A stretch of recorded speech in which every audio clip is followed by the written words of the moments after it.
According to the Bible, is there a place called Purgatory? Is there an intermediate place between heaven and hell as some churches teach? Answer to this coming up.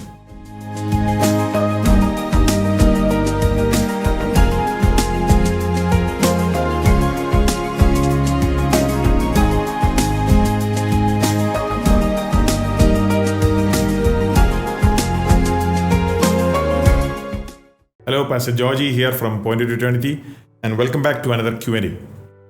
So the Roman Catholic Church, some Orthodox churches, and some other denominations teach that majority of believers do not go to heaven immediately after their death. They believe that they go to a place called Purgatory. The reason what they give is that most Christians are not too bad to go to hell, and at the same time, they are not too good to go to heaven.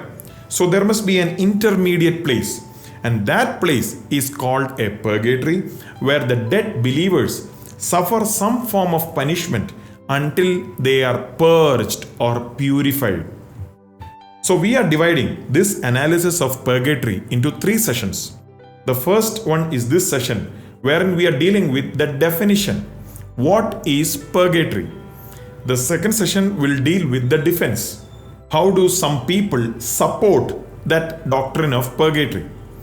And the third session will deal with the problems, why we should reject this concept of purgatory. So before you start writing comments, I would suggest you to watch all the 3 sessions, understand from the Bible, and then it's your choice whether to accept or reject this concept. So the first session, the definition. What is purgatory? The word purgatory comes from a Latin word, purgatorium, which means to purge. In order to understand what purgatory is clearly, it's good to see what scholars of those denominations have said. Zachary J. Hayes, a Catholic scholar, defines purgatory as: the word is commonly understood to refer to the state, place, or condition in the next world between heaven and hell, a state of purifying suffering for those who have died and are still in need of such purification. Purgatory, as Roman Catholic theology envisions it, involves the process of purification after death for those who need it. It's a process in which the concern of the living for the dead, expressed through prayers and charitable works, may have a beneficial effect on the healing of the dead. Some sort of a cleansing process is postulated between death and the entrance into heaven. And Pope Benedict XVI, when he was Cardinal Joseph Ratzinger, describes purgatory as: purgatory means that there is some unresolved guilt in the person who has died. Hence, there is a suffering which continues to radiate because of the guilt. In this sense, purgatory means suffering to the end what one has left behind on earth, in the certainty of being accepted, yet having to bear the burden of the withdrawn presence of the beloved. Now, Lorraine Bettner, a Protestant scholar in the Evangelical Dictionary of Theology, gives the following description of purgatory. The teachings of the Roman Catholic and Greek Orthodox churches set forth a place of temporal punishment in the intermediate realm known as purgatory, in which it is held that all those who die at peace with the church but who are not perfect must undergo penal and purifying suffering. Only those believers who have attained a state of Christian perfection are said to go immediately to heaven. All unbaptized adults and those who, after baptism, have committed mortal sin go immediately to hell. The great mass of partially sanctified Christians dying in fellowship with the church but nevertheless encumbered with some degree of sin go to purgatory, where for a longer or shorter time they suffer until all sin is purged away, after which they are translated to heaven. The sufferings vary greatly in intensity and duration, being proportioned in general to the guilt and impurity or impenitence of the sufferer. They are described as being in some cases comparatively mild, lasting perhaps only a few hours, while in other cases little, if anything, short of the torments of hell and lasting for thousands of years. But in any event, they are to terminate with the last judgment, gifts or services rendered to the church, prayers by the priest, and masses provided by relatives or friends in behalf of the deceased can shorten, alleviate, or eliminate the sojourn of the soul in purgatory. So what it says is that there are two kinds of sin, mortal and venial. Venial means forgivable sins. These are what those people say. Mortal sins are the very bad sins. They are called mortal because they have the power to kill grace in one person's life. There can be no more grace in such a person's life. If a person commits a mortal sin, they must be restored through the sacrament of penance, or else they will perish forever. All other regular sins are venial, which means forgivable. Therefore, purgatory is an intermediate state between heaven and hell, where believers must pay for their venial sins. They also teach that the person who is in purgatory is unable to do anything on his own to reduce his time there. The time a person spends in purgatory depends on two things. Number one, what kind of life that person lived on this earth. And number two, what his relatives or friends are doing for him while those relatives are here on this earth.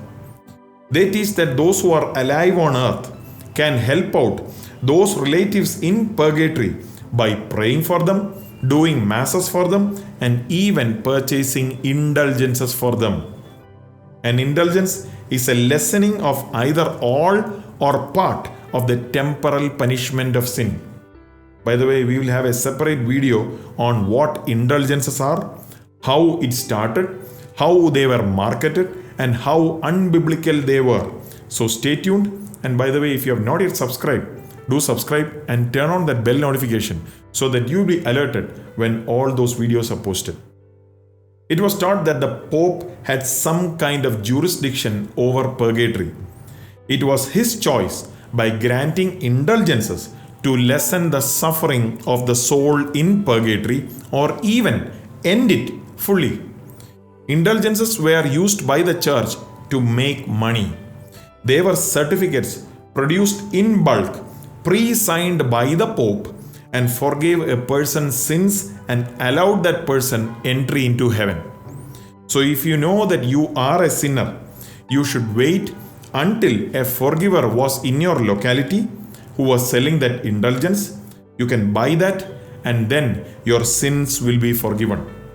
So why they did that was because of the belief that Pope, as God's representative on earth, would forgive your sins and you would be forgiven. This practice was later expanded to even allow people to purchase indulgences for a dead relative in purgatory to relieve the temporal punishment of that soul in purgatory. The Catholic Church taught that if you do this, your status before God would be elevated. It was taught that for 1/4 of a florin, which is in today's currency $36, buyers were assured that as soon as the coin in the coffer rings, the soul from purgatory springs. That was the catchphrase. Since the Second Vatican Council, the role of indulgences have gone down in the spiritual life of the Roman Catholic Church, but it still remains part of the Roman Catholic belief even to this day. The sale of indulgences for money to release people from purgatory was one of Martin Luther's primary problems with the Roman Catholic Church. He therefore nailed his 95 Theses on the door of the Castle Church at Wittenberg, and that was the birth of the Protestant Reformation. So that was the definition of purgatory. Stay tuned for our session 2, where we will see how some tried to support the doctrine of purgatory by going outside of the Bible and even giving wrong interpretations to some Bible verses. So hope this was a blessing to you.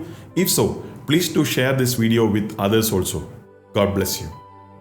And by the way, if you are blessed by this message, be sure to hit that like button. And also, if you are not yet subscribed, kindly subscribe by pressing that subscribe button and also pressing that bell notification so that you would continue to receive blessed messages and updates like this on this same channel.